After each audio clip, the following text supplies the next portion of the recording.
All right, what is up? I want to take you on a little tour of the new Tallowed Truth headquarters here that we finished up, pretty much finished up, and we've moved in. So, this was an old brewery. My sister put this up. We got some swag. It's not on the website, but we got some swag here in the foyer. It's still fairly empty, but you can kind of see what is going on. This was an old brewery, and it was next door to the place where we were currently packing orders. And it's hard to get commercial real estate. It's hard. So when we started, it was in my kitchen, and then it was in the basement, and it was like looking for space. And then so much of the time, no one this is stuff you just have to learn as you go along, right? Like, you just assume, oh, I can go rent space, and then people want a 3-year lease or a 5-year lease, and you're thinking to yourself, how can I commit to this space if I don't know where we're going to be in 3 to 5 years? So it's difficult, especially like in a smaller city. Anyways, what I ended up doing was we found a small place for a shop, and this is our old shop, and it was manageable. So we got there, but there wasn't enough room for any offices. There wasn't enough room for even packing orders, and so we stayed in the house a little bit longer. I started just driving around. I literally started driving around to buildings that I thought might be optimal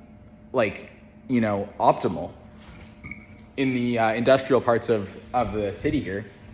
And so that's how I found the place next door, which is where you've seen me film a lot of the ads and stuff. And I'll get some more lights on here, but I'm kind of just walking through where we got this space that I'll get to. You can see we packed the orders down there.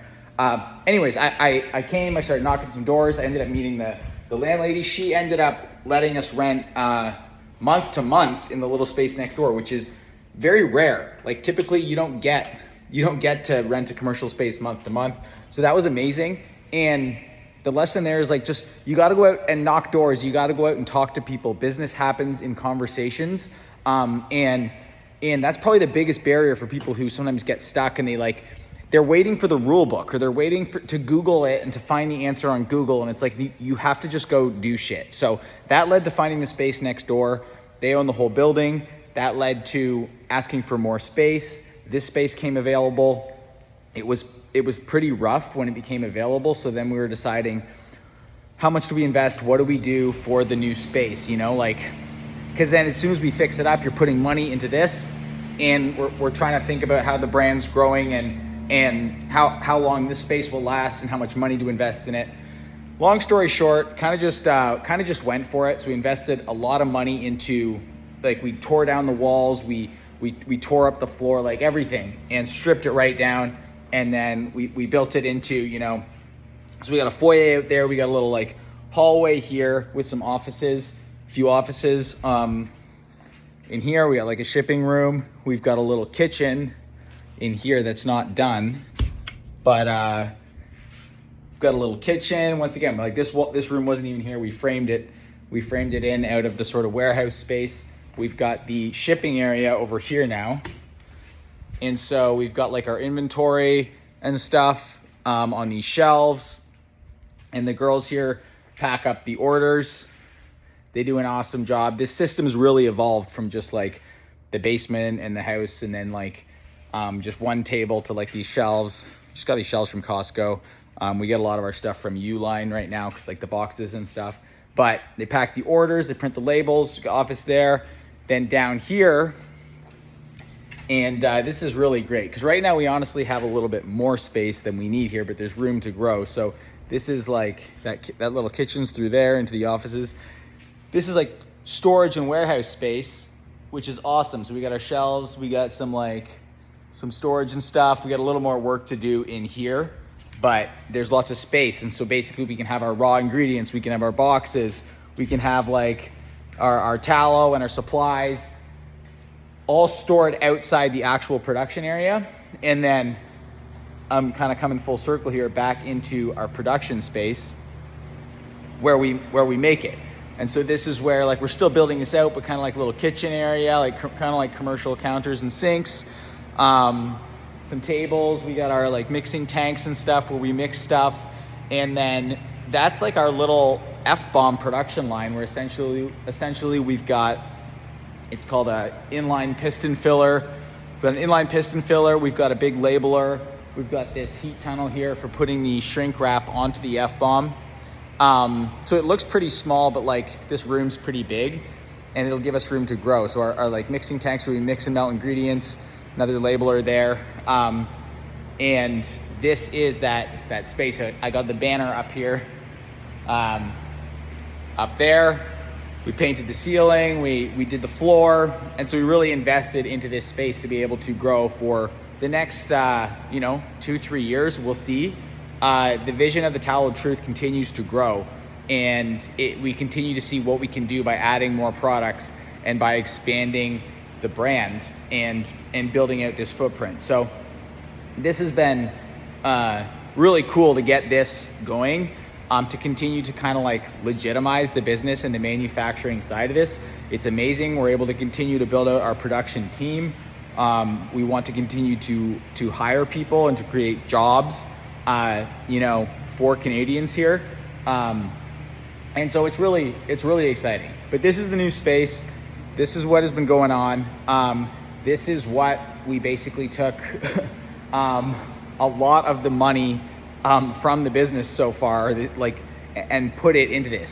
So one of the reasons, if you've been following the journey at any level, is how you grow is by investing money back in. You have to invest money back into the business, and one of the ways we've been able to grow quickly is because we make our own stuff. And so we as soon as we sell something, we have more money to go buy more ingredients and buy more stuff, and make more products. And so we don't have investors, we don't have like funding. It's like we sell some stuff because we make advertisements and we have a good product, and then we take that money and we invest it back in. You got to cover the expenses, you got to pay people, and then you got to have money that you can put back into the business for things like the equipment, for things like the space. Obviously you want there to be money left over. Like it should be a profitable business, and it is. But these are some of the ways that we continue to grow, is by putting the money back into things like this amazing space. So this is just a quick walkthrough. I'm not even talking about products or anything like that. But even this stuff, it's like, I want to always be launching new products. I'm almost like frustrated that we've not launched more products so far. But as the business has grown, it becomes everything, like, it's not like I can just whip up a new product now in my kitchen. Well, I can, and I do, but like it's harder to stay organized at scale, and then to have the space to actually bring a new product to life. So like the Calm Bomb, like a magnesium bomb, like we kind of launched that one. We had some issues, and then we couldn't slow down the business to focus on that. Now with space, we can have like an R&D, we can have a research and design area where we can focus on new products, where we can have a pipeline of new products, so that we can start launching them, in 2026. So definitely have plans for that. But this is the space. This is the new Tallowed Truth HQ. And thanks for coming along. Drop a like, drop a comment. I love business. I love talking about this stuff. There's a guy, his name's Pete Roberts, and he's partners with Jocko. Some of you will know Jocko Willink. But they're doing, I'm super inspired by what he's doing, which is they have an apparel company in Maine, in the United States, and he documents the whole thing, and they now have hundreds, if not thousands, of employees making apparel in the United States, all with American materials. And I just love that brand, and I love that story, and I like to think that we're doing something kind of similar here in Canada. It's much smaller, but this is sharing some of behind the scenes of making this happen. And this is all, funded by people buying F-Bomb, by people supporting the brand. And we did not have, like I said, this is not investors. This was, starting in the kitchen. This is, I've been obsessed with marketing for some time now. And so that's how, we were able to scale. And this is the fruits of growing the brand, and of all you guys who help out. So thanks so much for watching the video. Thanks for following along. I'll get this up on the YouTube channel, and it's November now. We've got Black Friday coming up, so we're trying to get everything in stock, but more on that to come. I want to get more videos up, and happy Saturday. Talk soon. Peace.